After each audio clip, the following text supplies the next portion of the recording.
Some moves are right across the street, some moves around the block, some moves across town, maybe to another state, maybe outside the country. This is a long journey, folks. This is a long, long move here at the Voice of College Football through this transfer portal that keeps churning and churning and churning. We appreciate you being here. And this is our recruiting and transfer portal update with, of course, Leanne Herring.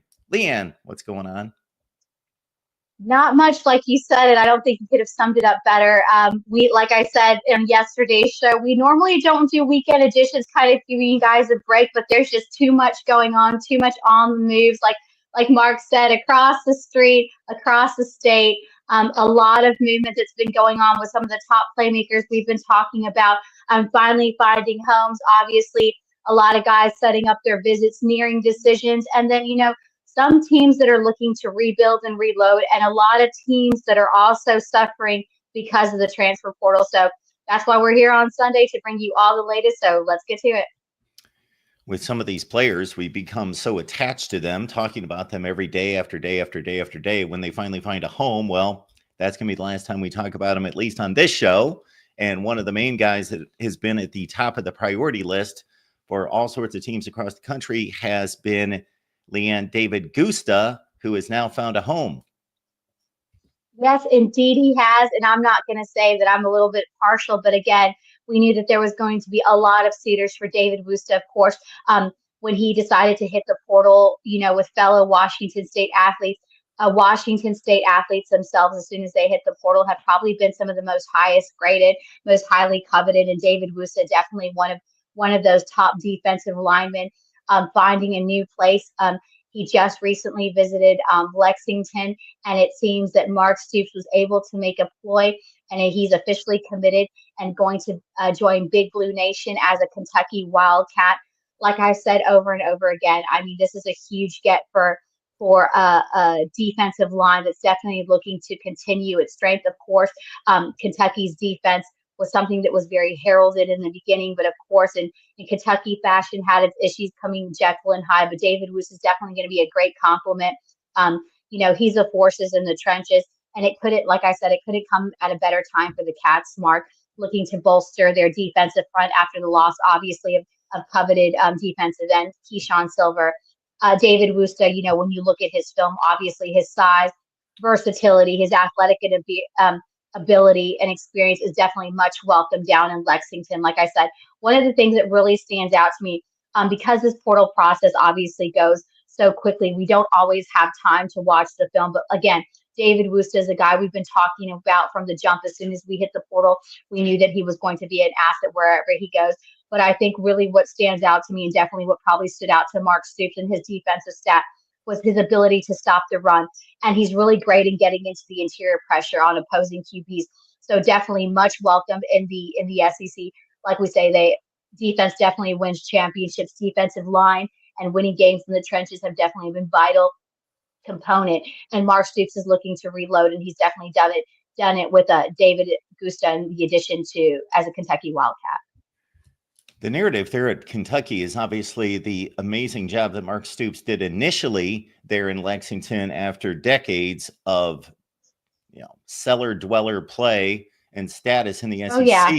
And then he lifted them up, a couple 10-win seasons, 2018, and then they've plateaued and hit kind of that 7-6 level for the last few seasons, then bottomed out at 4-8. And a comment that Mark Stoops made during SEC Media Day still sticks with me in regards to saying, hey, we are proud of what we've done here. We've elevated this program, but now we know that 7-6 is not good enough. And now a 4-win season. And certainly this is a big season for Mark Stoops to get Kentucky back up and running and contending in the SEC after getting buried this last season for the most part. All right, Leanne. So Washington State, unfortunately for the football program there in Pullman, continues to be in the news for losing some of their top players. They do. And of course, one guy that we definitely talked about is elite offensive tackle Khalil Famome. There was a lot of suitors, Tennessee, several SEC schools were trying to make a push. We heard Florida was making a push, but a term that you've heard me say over and over again: relationships do matter. Samoa did. He was out in Wake Forest this past couple days, and again, I think that this was a big recruitment and where relationships matter. Obviously, if you guys don't know the background for him, a very touted playmaker during his time in Pullman, 6'5" defensive end who plagued injuries for 2 seasons and was eventually converted to an offensive tackle and definitely has found his footing as an offensive tackle. He's been a physical force in the trenches and really anchoring down the trenches. And it looks like he's going to make his home, obviously, at Wake Forest. And again, being able to have a blue chip OT like him is definitely going to matter. And I think, with the hiring of Jared Kester, who's obviously the offensive line coach, with him in Washington State and then making the move to Wake Forest was ultimately, a big reason why Famoa signed, sealed, and delivered in Wake Forest. So again, I think he's going to be a big compliment. It looks like Wake Forest is going to use him at the left tackle, and he's going to be obviously a new complement to Melvin Shea, who's looking another new addition to Wake Forest. Obviously, going to hold it down on the right side. So again, Faialahi Famoa, excuse me on chopping that name. I apologize on that. Is heading to Wake Forest, and a huge addition. It looks like he's going to hold it down on the left side of that line in the trenches. I gave you the heavy lifting on that one, Leanne. I apologize. I served up Leanne on that one, unbeknownst to me. Oh, it's okay. It's I went all to the right. next And I note and I didn't apologize if you're realize. listening, Samoa. Fa'alili Fa'amoa or Lily Fa'amo. One of the two. Fa'amo. Yes. That one of the two, like I said, if you're listening, if you're tuning in, apologize. But again, blue chip defensive end turned in offensive tackle. Like I said, this is another kid that I think just is great, brings obviously a lot of experience in the trenches, great leadership. But again, when you have a kid who plays injury, whose position starts as a defensive end, and then he's able to transform himself to an offensive tackle, especially taking the reins of a left tackle, which we all know if you have a right-handed quarterback is going to be a key position in protecting your guys. So again, this is a huge get, I believe, for Wake Forest, and another instance in the transfer portal that shows where relationships matter. Obviously, having Jared Kester moving from Pullman out to Wake Forest to become the new OC. The offensive line coach didn't hurt in being able to land this, the blue chip OT over at Wake Forest. I'm going to get this straight and give the Fa'amo family something to be proud of, or at least respect me a little bit more. Fa'alili Fa'amo. It's just kind of like DJ Uyangalele, where we had to all you have to say it a couple times. I usually try to practice a little bit. You think I would be better at it as many times as he mentioned his names, but again, I don't think that this couldn't be a better addition that's going to complement and definitely build that line at the left tackle. And like I said, he's going to complement Melvin Shea, who's already a newcomer joining that Wake Forest, offensive. We all appreciate you being here at the Voice of College Football. We've got a little over 100 on the line between Twitter and YouTube. So thanks for joining us. Leave those comments and questions there in the chat, including our buddy Todd Gwynn, who says, Leanne, you do a fantastic job covering the portal. Keep it up. Thanks. And for some reason, she allows me to do the show with her. So I'm just along for the ride. It takes a village. Like I said, there's Mark, you're great with the analytics and also bringing in some of the players that I don't know. Like, it's definitely a group effort. And again, we are glad that you guys get to enjoy and tune in with us on Sunday. Like I said, we normally don't bring in the weekend editions, but like I said, there's definitely been a lot of movement in the portal, and we definitely want to bring that to you. Of course, we want to make sure that we bring you all your favorite updates on all your transfers, recruits, and programs. Always tune to the Voice of College Football. If there's a specific team you like, I know our Michigan channel guys, our USC guys, our IU guys, our Big 12 guys, always really good about doing specific breakdowns on some of these players. So we try, like I said, the portal door, like Mark said, is constantly revolving. So today we definitely want to focus on being able to break down. And I spent last night baking and watching film.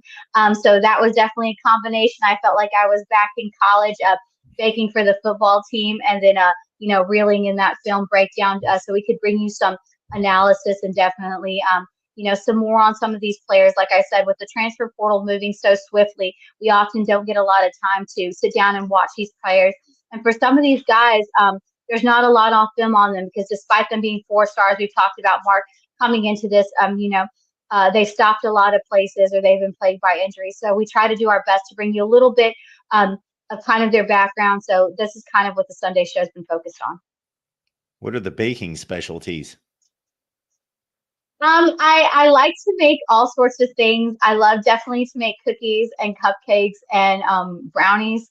And some cakes and everything. In college, I used to make all, well, obviously, if you guys don't know anything about Ivy League schools, we even though we have obviously D1 and we have over like 140 players, because we also have junior varsity. So when I traded in, like I said, my pom poms for equipment manager, that's where I started off at Brown, and then eventually film and recruiting and all that. During those long film studies and stuff, I would come from the sorority house on the halfway on campus, and I would bring cookies to all the guys. But of course, obviously, when we didn't do well, there was no treats. So yeah, it was kind of like a stress relief. We're watching film and enjoying sweets. But yeah, I felt like I was back in college, because I hadn't baked that much in a long time. I love to bake, but yeah, I definitely felt like watching film and baking was definitely reminiscent of some of those times at Brown, when I was, like I said, walking halfway across the quad to our facility to be able to give treats to all the guys. And then of course, obviously, then we get to it to practice and everything. But of course, when we didn't do too well, and there was no treats. But yeah, that was that was always fun and everything. But yeah, no, it was, like I said, leave your comments and questions. We're always really excited if there's a player, up and coming player. Some of the recruits, like I said, are transfer portal. We're trying to get film on them, but always enjoy your feedback and interaction. Poor Washington State, another defensive player leaving the Cougars, and Miami, of course, not happy about losing 3 games late in its season that they thought was headed toward a college football playoff appearance. Mario Cristobal loves that side of the football that could use some serious help. Miami secondary was the weakest part of the team last year, and now they go get Ethan O'Connor. Yep, like I said, the guys that have come out of Washington State since that whole transition, losing their coach and having guys exited obviously to the portal, has definitely been a lot of teams' treasures. And like you said, Mario Cristobal loves that side of the ball. The Canes definitely suffered a lot this season, had a lot of trouble in that area, but they definitely utilize the transfer portal to up that needs. And the addition of corner Ethan Connor is definitely a big get, helping reshape that DB room that we said has been struggling. Like I said, I think in this whole transfer portal process, Cristobal's done an amazing job being able to try to turn the table. So Ethan Connor is definitely going to be in good company, and definitely going to be a great compliment. Adding to that DB room, also joining another guy we talked a lot about, Arizona corner Emmanuel Carney, Michigan State Charles Brantley, and of course Jackson State Zachariah Poser. O'Connor has been a very productive player out at Washington State.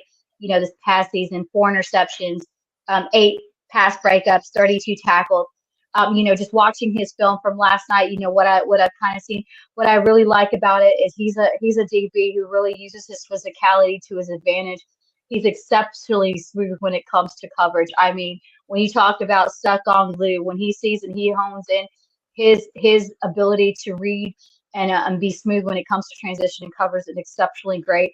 He's really good at attacking the ball in the air, and he's really physical and not laying back, which was a big. And when I say the term not laying back, if you go back and look at the film, especially with the DBs and the corners last season with the Canes, that was a big issue that they really had. So definitely the addition of Connor with his physicality and his ability to attack the ball and not laying back is going to be a big plus, an upside for the Canes. Like I said, where they struggled with the DBs this season. When you also look at a film, as much as we want to say all the positives, there's just things. Obviously, remember he's a young guy. He's a young corner. Still has a lot to learn. There's some issues where we've seen in some of his film where he'll need to develop. But I think overall it's going to be a strong addition. But like I said, extremely physical. Like I said, I love how he's smooth in coverage and he's not afraid to lay back. And I think that's a big reason of him not being able to lay back in that coverage. Is a big reason why he's very enticing. And like I said, he's going to complement those other guys. Those are 3 other transfers that Mario Cristobal has done a great job getting in this portal cycle. So definitely, even if there was red flags going on in that DB room, it's definitely been addressed within this portal cycle with, like I said, with the addition of O'Connor, Carnley, Brantley, and Poser. So a big get for Mario Cristobal down in South Florida. Here we go. We got another player who's working on a 4th team. When talking about Sam Jackson, who's played in the Big 12, in the Pac-12, in the SEC, and now he's moving on from Auburn. And interesting career in that obviously has been a guy that's played on the outside as a wide receiver, but Cal got into a quarterback situation 2 years ago where he was forced into duty as a quarterback actually for more than one game for Cal, threw almost 100 passes for the Golden Bears, but certainly wants to get back into the mix at his position after not being utilized by Auburn this year. And where is Sam Jackson headed, Leanne? Well, it looks like he's going to head back to the Big 12 where he ultimately started his career. You mentioned about, obviously, he's another versatile player who was a convert. You mentioned about his time at Cal, but he initially started his career out at TCU, also serving as a quarterback. So he definitely will be heading to Oklahoma State and looking to up his wide receiver resume. Obviously, he's made several stops, like you said, last season. Not a lot out of him at Auburn. He caught 2 passes, 63 yards, and a touchdown. So this next season, he's definitely looking to up his standard. Like you said, as a quarterback over 3 seasons between Cal and TCU. He completed 55% of 103 pass attempts, 696 yards, 5 touchdowns, all that good stuff, and had some running in there for 138 yards and 3 scores. So definitely a productive guy on the offensive side of the ball. This is another one where, like I said, relationships matter. The new Oklahoma State coordinator, Doug Meacham, was the coordinator back in 2021 when Freeman was at TCU as a Horned Frog. So again, I think he's going to be a great compliment. Another guy looking to finally find his fitting. Obviously, we know what he can do, obviously, at a quarterback. Not very, I think they have him listed maybe 5'10", 5'11". I'm not sure. So he's definitely not a quarterback prototype, but definitely has been productive.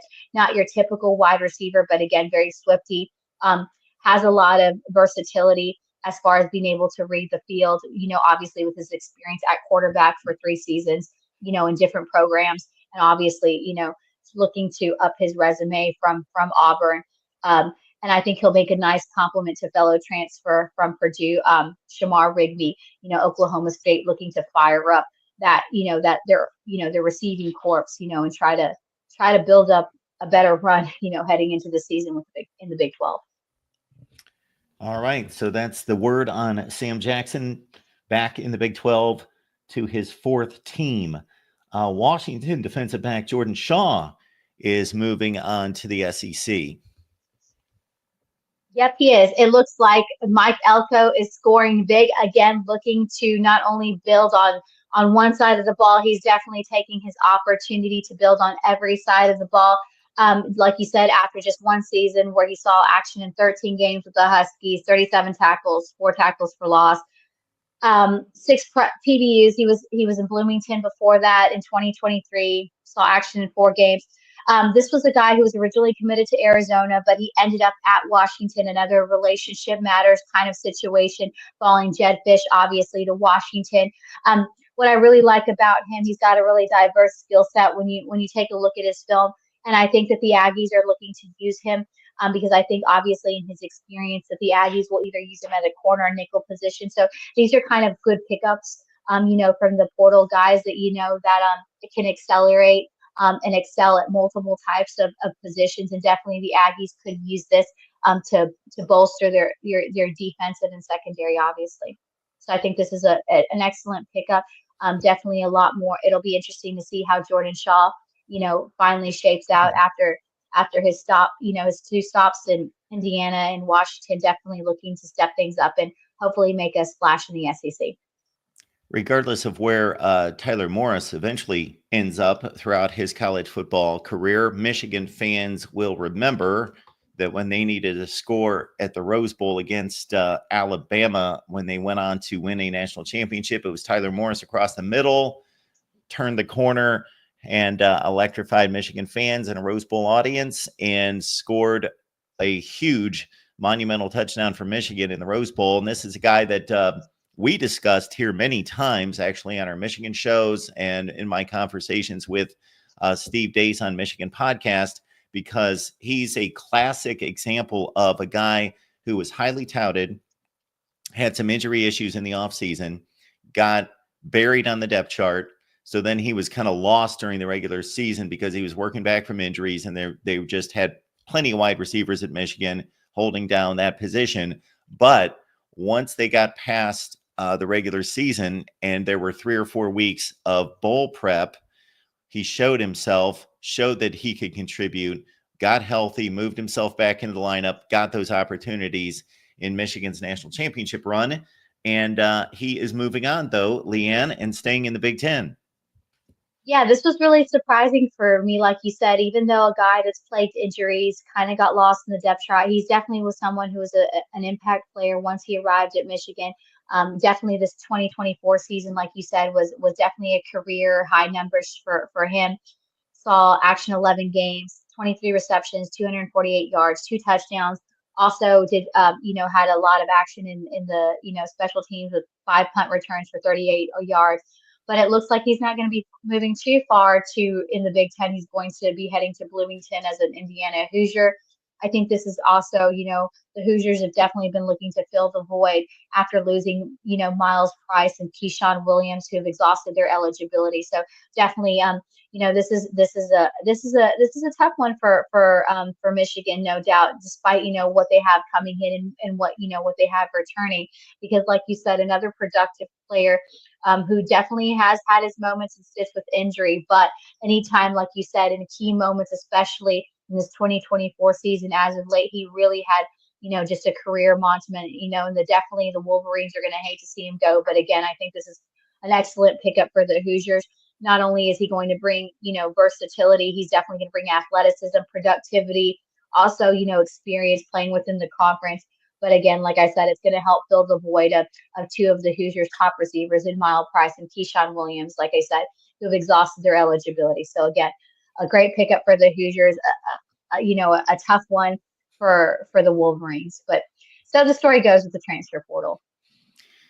We appreciate you all being here at the Voice of College Football. Leave those comments and questions there in the chat. We appreciate the Super Chat contributions. And keep in mind that On the Move comes your way on a regular basis. So keep that notification bell in operation. And then you can follow us to our latest edition. So we will be here on a regular basis. Leanne is headed to the Navy All-American workouts and game coming up in San Antonio this week. So looking forward to that. And we will continue to monitor as well as what Leanne has looked through in regards to her film breakdowns and everything that she's gathered, the 247 Sports, in regards to what's the latest, including a Louisiana Tech center transfer who was an all Sun Belt selection moving on to Colorado. And staying on that front in regards to the offensive line, George Fitzpatrick was a top 5 interior offensive lineman coming out of the state of Colorado. Didn't see the field at Ohio State, and he has hit the portal. Yeah, and I was actually going to let you take on this one because you probably know a little bit more about the Ohio State Buckeyes than I do. I don't get a lot to watch a Big Ten film. I haven't had a chance to watch this film, but again, this is going to be a guy, like you said, that didn't see a lot of action at Ohio State, but definitely he's going to be a big get. We haven't heard Obviously Colorado with his home roots might be a potential place. Obviously, a lot of SEC teams looking to build their trenches as they've seen a lot of, Florida could possibly be someone that is also looking to build its line in the trenches. So again, we haven't heard any official visits. He just hit the portal late yesterday.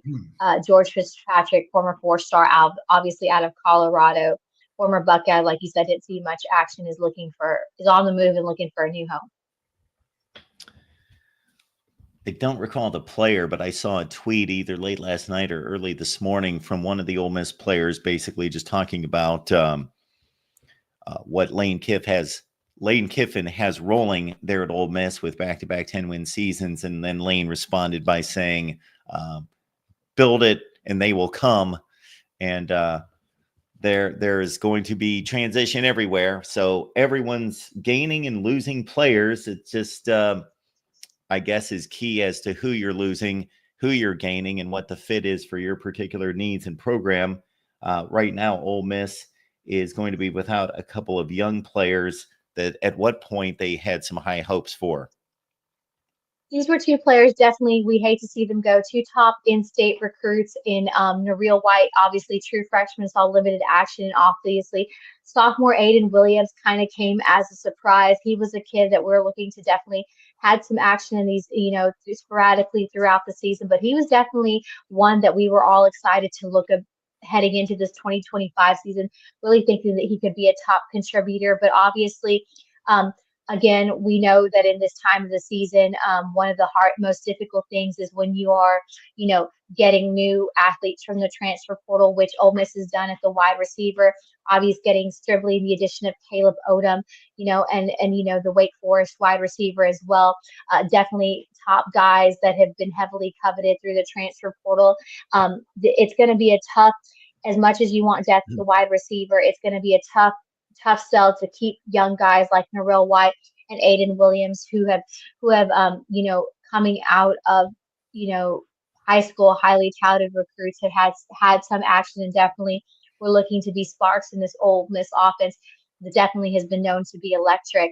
But again, this is a tough one, I think, for Ole Miss fans, especially if you're in-state fans. That we definitely I've definitely watched White and Williams, throughout their high school career prior to each one of them signing with Ole Miss.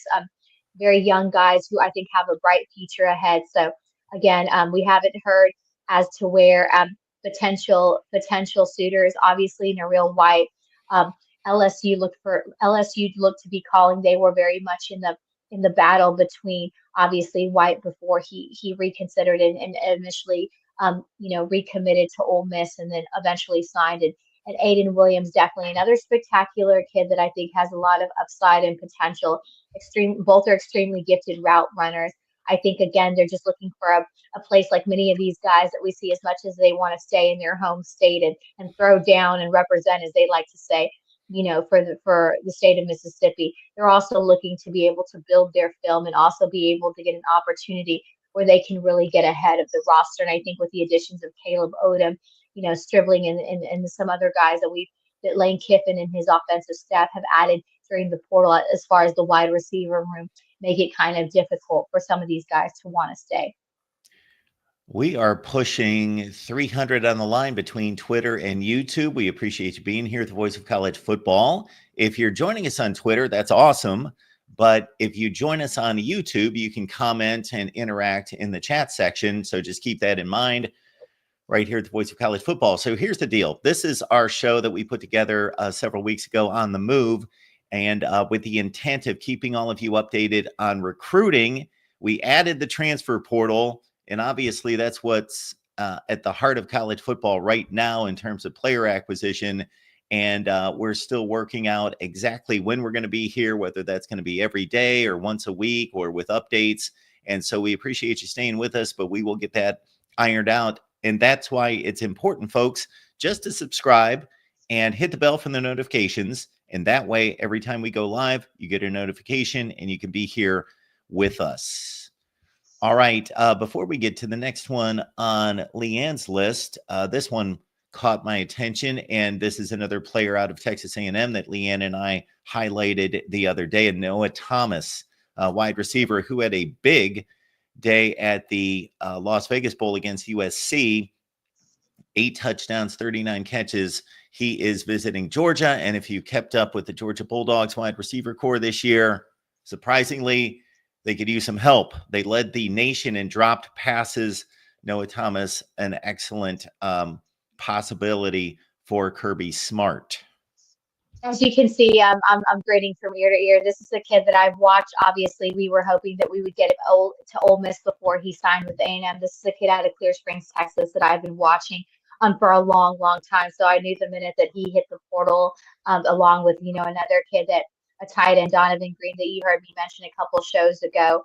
These are two big losses for the Aggies. Both have definitely plagued injuries, but like we said, when Noah Thomas hits the field again, as a wide receiver, his 6'6" frame, very lean, very physical. And one thing that always has impressed me that hasn't changed about Noah, that I think will be very enticing, and I can see why Georgia, wants to add him, and is making a big push for him. And I expect that he will have a lot more guys, looking after him, is because it's just his range when it comes to catching a ball. He just has this very long wingspan of range when he's up there. I mean, obviously his height doesn't help, but again, very physical receiver. A very swifty. Again, he's going to make some team very happy. And of course, Georgia's looking to rebuild. Obviously, two guys that you've heard me mention, who's out of the high school ranks that obviously Georgia just signed in this past recruiting class out of Milton High School, who just won the state, obviously the state championship, and is also the #1 national public school team this season, is Ethan Barbeau at tight end.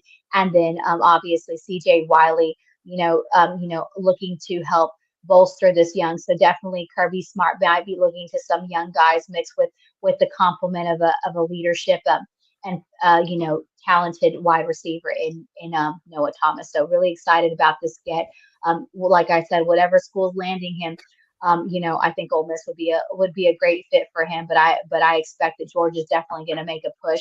Don't be surprised if Miami makes a push, and some other schools. But really excited to see where this kid lands. A lot of talent, a lot of upside, and just an overall good athlete on and off the field. So like I said, whoever gets this kid, I can't say it enough, is going to get a gem, and definitely a very productive instant impact player.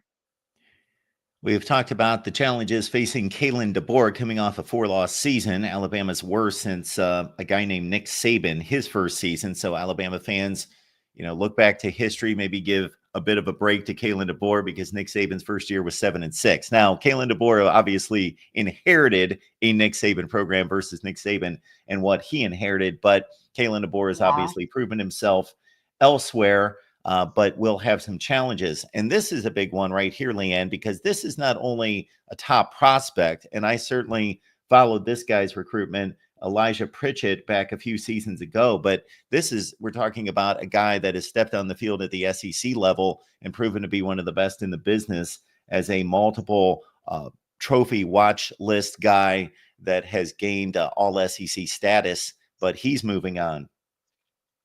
Yeah, he's a freshman off the portal too. Obviously, Alabama is one of those teams seeing a fluctuation of some of their key guys. I mean, Pritchett has spent the last 3 seasons being a productive focal point in the trenches for the Crimson Tide. Like you mentioned, he was on the Outland Trophy watch list, preseason. 6'6", 312, definitely a big body frame, very physical. And he's going to come out of Tuscaloosa with 2 years of eligibility. Again, he's fresh to the portal, so we haven't really heard yet where he's possibly going to make visits, or some potential suitors. But again, this is another close recruitment that we'll be watching, because again, Elijah Pritchett is going to be a highly coveted offensive lineman. Like you said, he not only brings experience, he brings a lot of other key components that you're looking for in an offensive lineman. And again, we've talked about all portal season.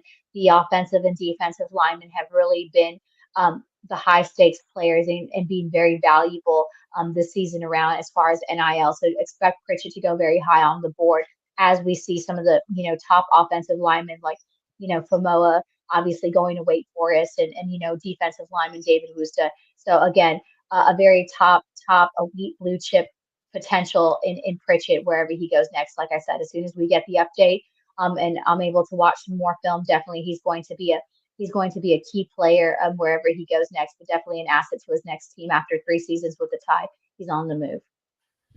Well, we all know Leanne drives this show, and she's the one that makes this thing go. But one of the reasons why I enjoy this show, for a number of reasons, but because it's the transfer portal, and these are in large part experienced college football players, I come across tons of names where I'm like, I've watched that guy play a lot of football. I've got something to say.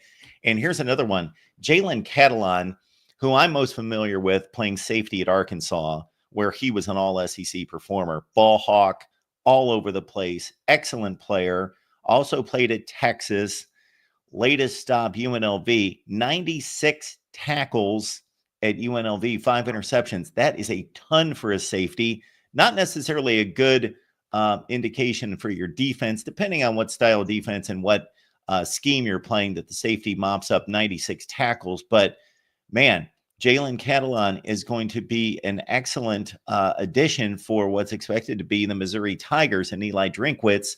So Jalen Catalon there.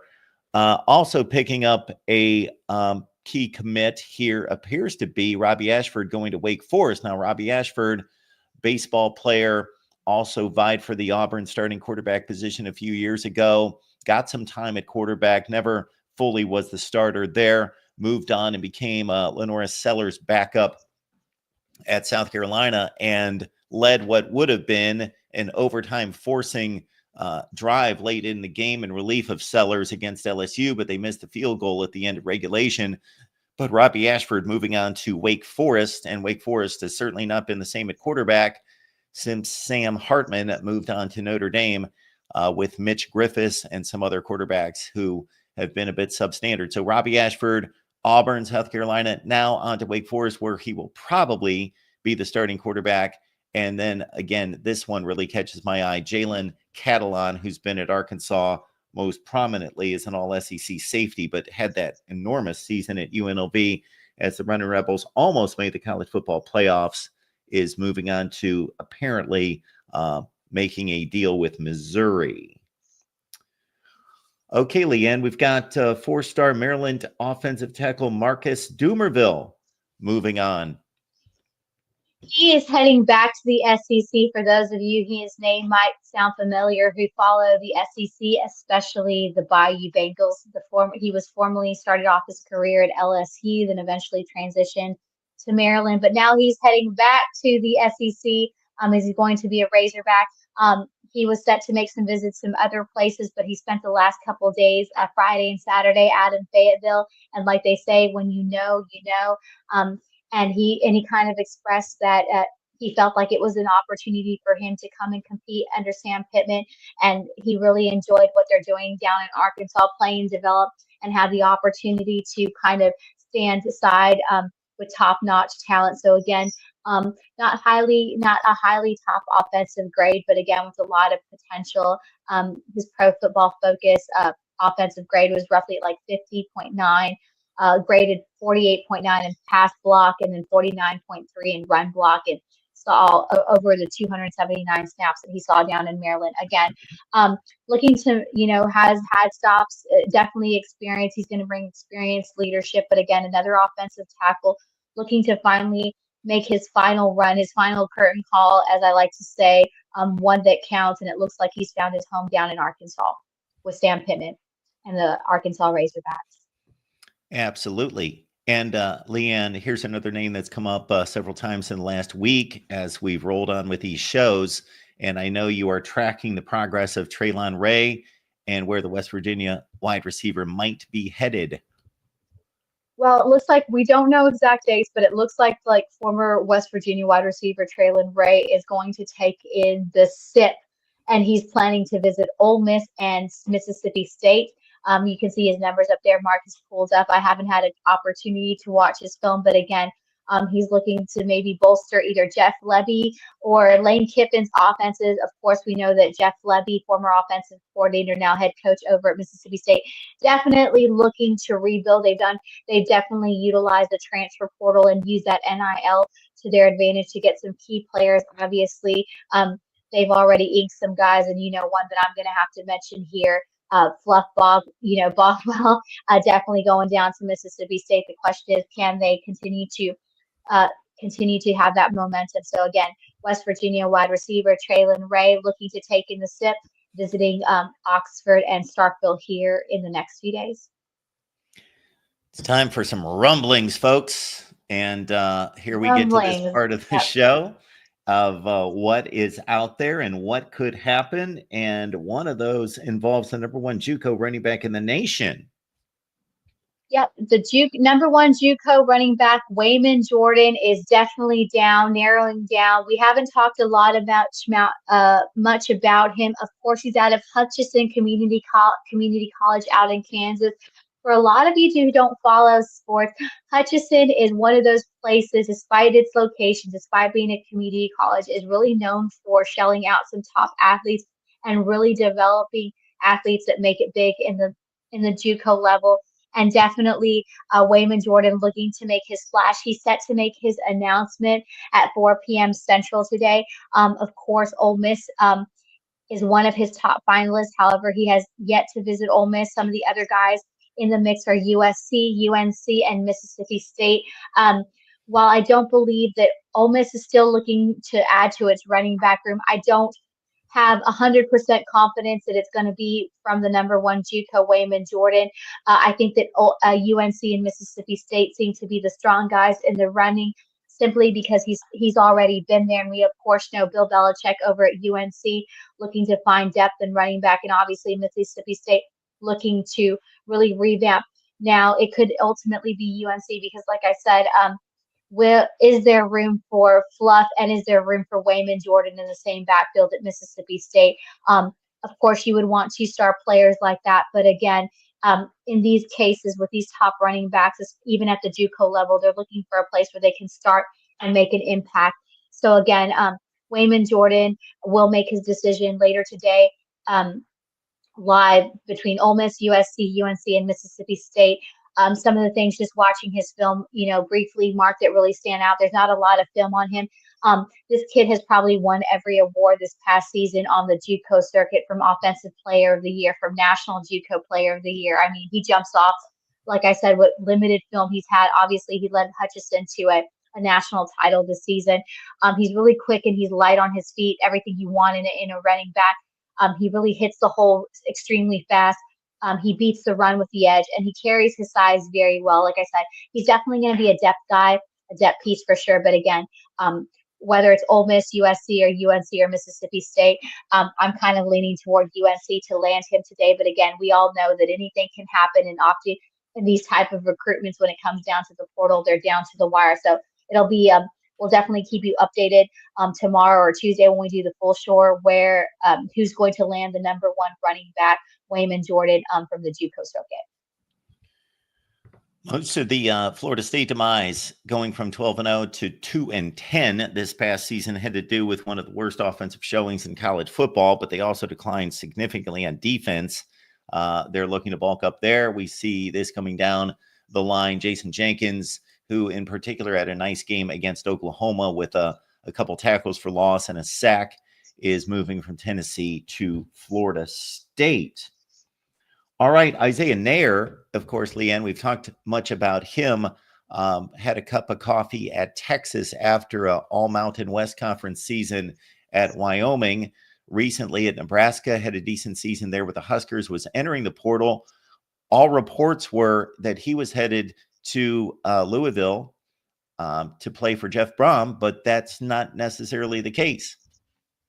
It doesn't look like that's going to be the case. Another interesting case, just one of the many portal rumblings that often, like we said, we talked about yesterday, obviously, about Oregon QB signee who signed early with Oregon and was a week at Oregon and decided to be on the move.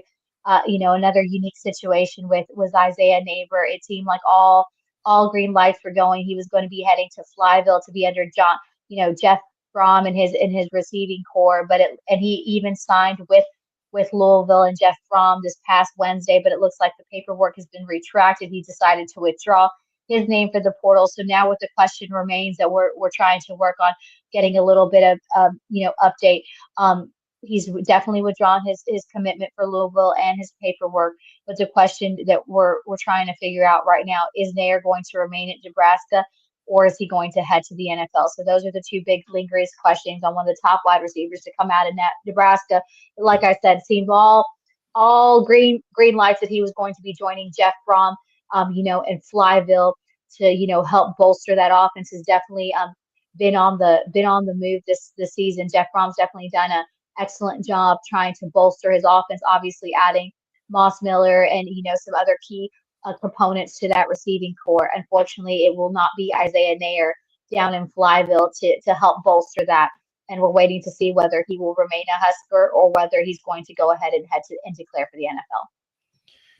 So on Saturday, Corey Brada and myself got together for a special edition of Iowa Hawkeyes Live. We come your way every Tuesday, so lock it in for that every Tuesday at 4:30 Central. But got together. Corey said, hey, this Mark Gronowski story is hot and heavy. Let's get together. So we went live with you yesterday afternoon. So we invite you to head on over to the Iowa channel and check out the conversation with Corey, who's always on top of everything Iowa on Mark Gronowski. But Leanne, you had an opportunity to sit down, maybe with a little baking mixed in, and check out Mark Gronowski's tape, which is pretty damn impressive. It is pretty damn impressive. He's a badass. I'm just gonna say it. You can say what you want. He's a two-time FCS national champion, and again, you can say what you want about these kind of caliber, but these programs have shelled out and developed some of the best efficient players, and Mark Gronowski's is one of those. He took it. He has not officially committed to the Hawkeyes, but they seem to be the lead guys in the mix, and rightfully so. He did take in Iowa City on this past Friday, and he's been really, and we all know that the Hawkeyes are definitely look to add depth at the QB. They obviously already brought in a former Auburn quarterback in Hank Brown, and then they obviously have Brendan Sullivan returning. So definitely Mark Gronowski, I believe, will not only be a depth piece, but if he commits to Iowa, would definitely be an asset, and he would definitely compete for the starting job. I mean, when you pop open his tape, when you see over the 2 seasons that he's had, multiple seasons down there, he's got an NFL caliber arm. He can make those throws, Mark. He really can spin it. He's got aggressive touch of power, excellent mechanics, can thread the needle, has an extremely, extremely accurate deep ball. And one thing, of course, that I like to talk about is that he's got this like deceptive speed. Now while he's very athletic, he doesn't run a lot, but he can do it if need be. So, he's not as mobile as what we've seen him, but he's definitely very athletic, very speedy. He's definitely more speedy than he leads on. He throws to the second and third reads really well. Again, has a really high football, QB. I think that if Iowa can land him, I think he's definitely not going to only go in and compete for the starting job against Hank Brown and Brandon Sullivan. This could be the answer for Iowa. Definitely looking to make moves, heading into the 2025 season. But extremely impressed with Mark Gronowski and what he can do. And like I said, I think he can bring a lot of depth, but I think he definitely can compete for the starter job should he end up at Iowa. And I'm really surprised that a lot of other schools aren't calling him on the horn, but maybe they haven't looked at his tape. But I believe when the word gets out even more, he's kind of one of those hidden gems. Like I said, he's got an NFL caliber arm, great mechanics, and he can really do a lot. He would be an asset to the Hawkeyes. But I definitely think he's going in, despite having 2 guys ahead of him. Should he commit to the Hawkeye, I don't think he'll have any problem competing possibly for the starting job down in Iowa City. All sorts of people watching us on Twitter. Head on over to YouTube and you can take part in the chat. The thing I'll say about Gronowski is I have not seen him throw one pass, so I can make no evaluation based on that. But what I can deduce is that Max Brosmer who started at Minnesota this year, obviously right there in the Big Ten, arch rival of Iowa. So they bring in Max Brosmer from New Hampshire, who was playing on the same level of football, FCS football, also was a Walter Payton finalist and winner, which is the equivalent of the Heisman Trophy on the FCS level. So Max Brosmer replaced Ethan Kalkumanis at Rutgers. And the big difference between those two quarterbacks was Kalkumanis has an NFL arm, but Brosmer much better at reading defenses, orchestrating the offense, making the right reads, the right decisions. Not a big arm, but a capable arm. And he will, I don't know if he's going to get drafted. He's going to be in an NFL camp. There's no question about that after one successful season at Minnesota. Well, Gronowski's performing at the same level as Brosmer, who was a finalist for the Walter Payton. I believe he won it, actually. And Yes, Gronowski, he did. And Gronowski, yes, has a much higher ceiling with a bigger arm. And Brosmer's a pocket passer. He provides nothing in the run game, and he was that successful in the Big Ten this year, leading Minnesota to a bowl win a couple nights ago, 8-5 record. And so you got Gronowski, who's not necessarily Lamar Jackson or Michael Vick, but very elusive, a good runner. You see 37 rushing touchdowns, over 10,000 yards passing. So this would be a significant pickup for anyone, and especially an Iowa offense that's not had a big arm since Nathan Stanley left there after 2019. So very interesting developments there. Mark Gronowski on the market, possibly headed to Iowa, where he would battle Brendan Sullivan for the starting job. All right, Leanne, one thing you noticed carving through all the comings and goings, and especially the goings at NC State, was there was a bit of a trend there for a defense that has been pretty exceptional in the ACC up until this last season. If you look at the point totals, NC State really took a drop off and lost to an East Carolina team in its postseason play. But you've noticed a mass exodus at a certain position. Yeah, no, this morning, obviously, when you look through the portal, it's constantly changing, but you can't help but double take when you see a significant amount of players that have been key components, definitely deciding that they're going to leave. Also, these guys projected starters, and I like I said, what's going on over there, NC State, because it looks like their secondary is going to have massive problems, Mark, heading into this postseason. Obviously, you talked about that disappointing, East Carolina loss. It definitely did not put set a good stage as far as transfer and recruiting. NC State's already lost over a dozen players, and they are on the move from the Wolfpack after. But one key position we're definitely looking at is that secondary. There's been a lot of rumblings within the NC State pack, circuit, that a big reason why we're seeing a lot of the secondary and some of these guys that we're going to mention here in a second is because the new hiring of defensive coordinator DJ Elliott. We're kind of looking a little bit about his background coming in. There was not a lot of big impressiveness, heading into why this hire, and we're hearing that could be a result of why they're losing some of their notable guys. And like I said, these are guys who have definitely made an impact for the Wolfpack this past season and during their time. And these guys had no problem being the projected starters.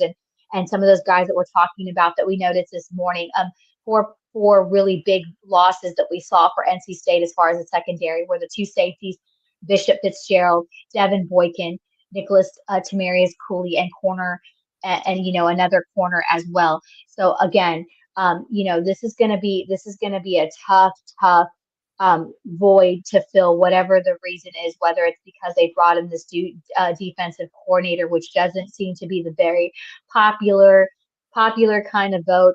Who knows what kind of reshuffling is going on behind the scenes, but definitely the loss of safeties, Bishop Fitzgerald, Devin Boykin, Nickel, Tamarius Cooley. These are guys who have been notable guys in playmaking for this secondary. Also, like I said, these guys were going to be your projected starters in 2025. So this is going to be something definitely to watch to see how NC State you know, responds to the loss of these key players in a very tough position in their secondary. Absolutely. And you outlined their new defensive coordinator. He has had the 4 stints at major schools, but there obviously is some questions about whether he can transition after being away from the defensive coordinator position, at least in college football, after spending a season at Baylor, Philadelphia Eagles 2 years ago at the linebacking position. All right. I think we've hit the end of the line, Leanne. We appreciate you, of course, providing all this insight and information. And everyone, again, keep it locked in here at the Voice of College Football. When you subscribe, hit on the bell for the notifications to know when we go live. And you've got a trip, Leanne, to make this week, one of your major stops. Yep, we will be bringing all the live rumblings and recruiting news. Obviously, we just had a little bit of rumblings from the Under Armour All-American game that's wrapped up, but we have the other half of the All-Americans from the Navy All-American Bowl, formerly the Army All-American Bowl. So that's something we love to take in every year. This is my fifth season covering the Navy All-American Bowl, where we obviously will see the top 100 players from across the country that will be playing in their final game, obviously to end their high school career. So we'll be bringing a lot of exciting interviews and film from the practices from the East and the West team, catching up with coaches. What I'm almost always really excited about is, of course, the Friday National Combine, where we have players from the 2026, 27, and 28 class coming from all over the country, obviously to compete in positions and things like that. And we'll be scouting out some guys from your favorite teams, obviously names we know, but always what I like to go do in the combine is bring you some new names to watch, in this upcoming recruiting cycle. So super excited about heading to San Antonio, cover Navy All-American. We'll definitely be making hits and stops throughout the week to bring you guys some tidbits and live action during that time for, like I said, as some of the guys top high school recruits close out their high school career and make that transition, obviously, to the college level. And of course, bringing in some newcomers for the 2026, 27, and 28 class to watch.